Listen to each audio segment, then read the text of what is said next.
हाय प्यारे स्टूडेंट्स, कैसे हैं आप? देख रहे हैं हम कच्चे घर में बैठे हैं। ये सामने आपको कबूतर नज़र आ रहे हैं। हमारा आज का टॉपिक है ओनोमेटोपिक साउंड्स। इसलिए आज हम देहात में आए हैं। यहाँ हम आपको कुकू की आवाज़ भी सुनाएंगे, क्रो की आवाज़ भी सुनाएंगे, ताकि आपको अंदाज़ा हो कि ओनोमेटोपिक साउंड्स क्या है। ओनोमेटोपिक साउंड लैटिन वर्ड से निकला है। Ono means name and poem means to make. ऐसे साउंड्स जो अपने आप को रिप्रेजेंट करते हैं, इनको हम ओनोमेटोपिक साउंड्स कहते हैं। इनके अब आपको एग्जांपल्स देते हैं और आवाज़ें भी आपको सुनाएंगे। अब आपको इसकी एग्जांपल देते हैं। आप द स्नेक्स आर हिसिंग। अब हिसिंग की जो साउंड्स हैं, जब आप इंग्लिश में जो सुनता है कोई इंग्लिश स्पीकर, तो हिस की साउंड आती है स्नेक्स की। Bees are buzzing. आप देखते हैं कि मक्खियाँ जब भिनभिनाती हैं तो बी बी की आवाज़ आती है। और जब बॉम्ब ब्लास्ट होता है, बूम की आवाज़ आती है।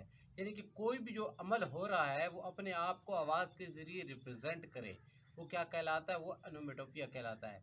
जिस तरह आप देख लें, दी इंग्लिश में इसके लिए कहते हैं कि swords clanged and guns boomed. Swords जब आपस में टकराती हैं तलवारें, तो क्लैंग की आवाज़ आती है, क्लंग क्लंग, इससे क्लैंग वर्ड बना है। और जब गन से कोई फायर होता है तो उसकी आवाज़ बूम्ड की होती है।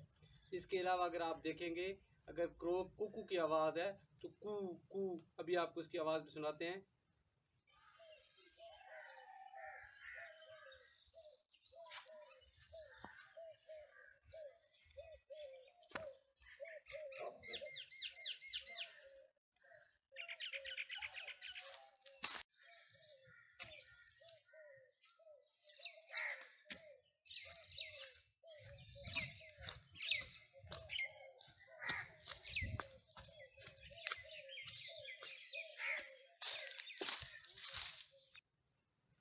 जी, ये कुकू की आवाज़ थी।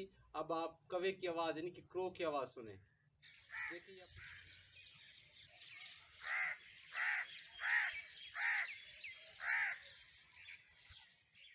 आवाज़ें अपने आप को रिप्रेजेंट कर रही थी। अब पत्थर पे पानी के गिरने की आवाज़ और स्मूथ फ्लो वाटर की आप आवाज़ सुनेंगे। ये सुनिए ज़रा।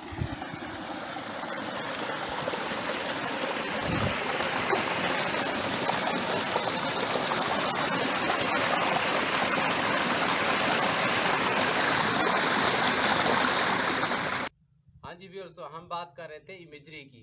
The stream flows in the forest. Simple सा सेंटेंस है, आपकी सेंसेस को बिल्कुल भी अपील नहीं करना, रिदमिक है, ना कोई फेसेस क्रिएट हुआ है। लेकिन जब हम स्ट्रीम की इफेक्ट की बात करेंगे, उस पानी की जिस तरह जंगल में बहता है, जो साउंड क्रिएट होती है, the gushing stream flows in the forest, तो ये आपकी ऑडिटरी इमेजरी को अपील करेगा। ऑडिटरी इमेजरी का लेक्चर डिस्क्रिप्शन में मौजूद है, उस पर क्लिक करके आप सुन सकते हैं। तो इससे क्या हुआ, एक अच्छा इम्पैक्ट क्रिएट हुआ, रिदमिक भी है, और इससे जो है सेंसेस को भी अपील हुआ, एम्फेसिस भी राइटर इसके जरिए क्रिएट करता है। ये फंक्शंस हैं ओनोमेटोपिक साउंड्स के। इसके अलावा यहाँ भी पानी बह रहा है, लेकिन इसका फ्लो बिल्कुल स्मूथ है, लिहाजा इसकी आवाज़ भी चेंज है। जिस तरह आपको बताया था ना, ह्यूमन की आवाज़ भी डिफरेंट है डिफरेंट कंडीशंस में। अब इसकी आवाज़ सुनिए पानी की।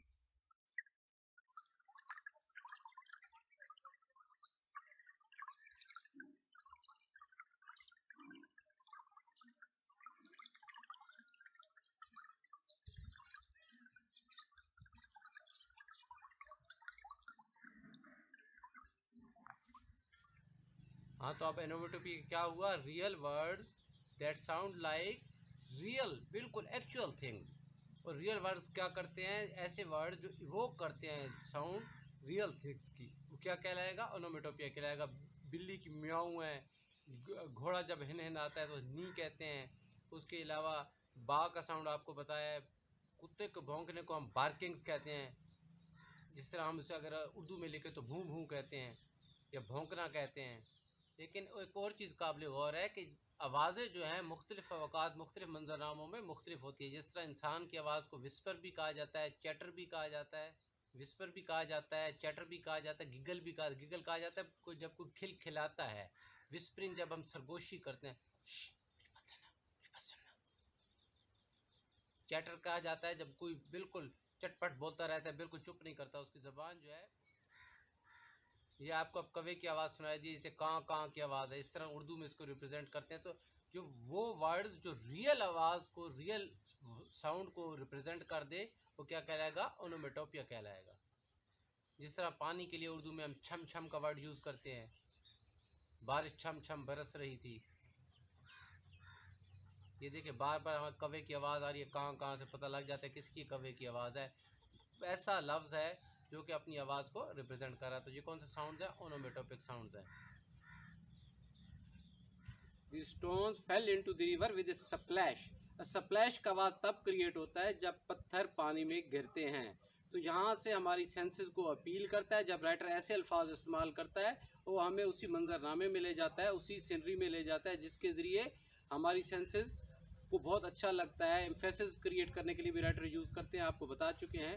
और व्यूअर्स इमेजरी भी जुड़ी हुई है, जिस तरह आपको ऑडिटरी इमेजरी की बात की। अगर इमेजरी के मुतालिक लेक्चर सुनना है तो उसका लिंक डिस्क्रिप्शन में मौजूद है। विलियम शेक्सपियर के तमाम लेक्चर्स के लिंक्स डिस्क्रिप्शन में मौजूद हैं, उन पर क्लिक करके आप सुन सकते हैं। अगर आपको हमारी इस वीडियो की समझ आई है तो आपका फ़र्ज़ बनता है कि आप इसे सब्सक्राइब करें और इसे लोगों तक शेयर करें, ताकि बाकी लेक्चर्स आप तक भी पहुँचते रहें। नेक्स्ट लेक्चर तक के लिए इजाज़त दीजिए। अल्लाह ने के बाद।